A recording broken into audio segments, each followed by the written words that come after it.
Good day mga kalikha! Sa video na ito ay tuturo ko kung saan merong MRI center na mura at mabilis.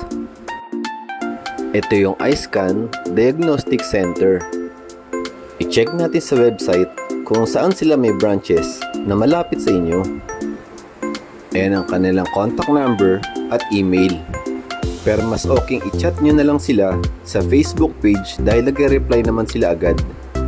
Kailangan nyo rin palang i-present ang doctor's request para sa quotation. At ito nga pala yung mga branches nila.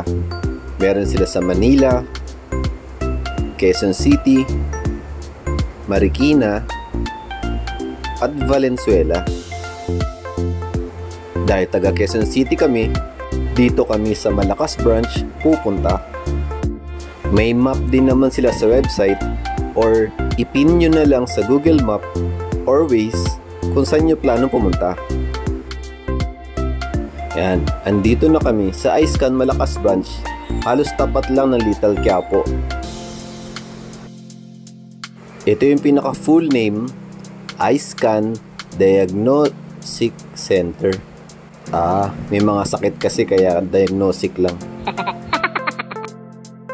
Likha, pasok na tayo sa loob.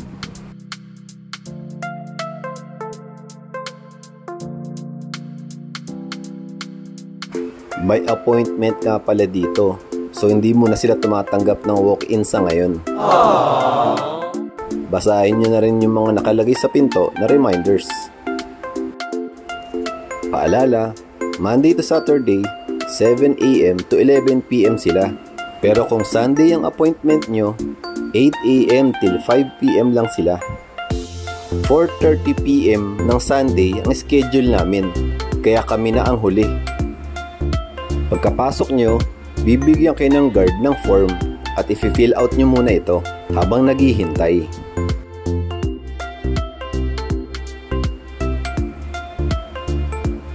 At pag tinawag na kayo, konting interview muna, then saka na kayo magbabayad. 10,500 ang halaga ng MRI with contrast sa right knee ng mother ko. Dahil senior siya, 9,000 na lang aming binayaran. Ito nga pala yung ibang platform na pwede nyong gamitin para makapagbayad.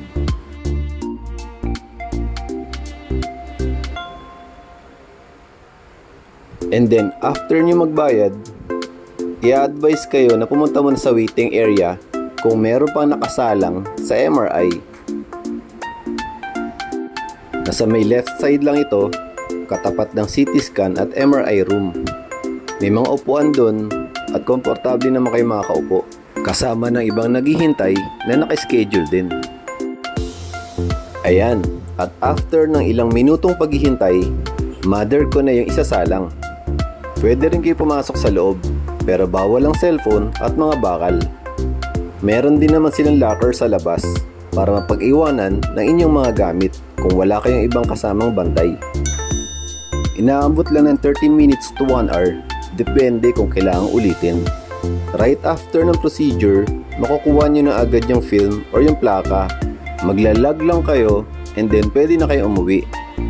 Then, i-email na lang nila yung pinaka-result or interpretation ng doktor. Inabot lang kami ng gabi dahil may mga naunang pasyenteng inulit.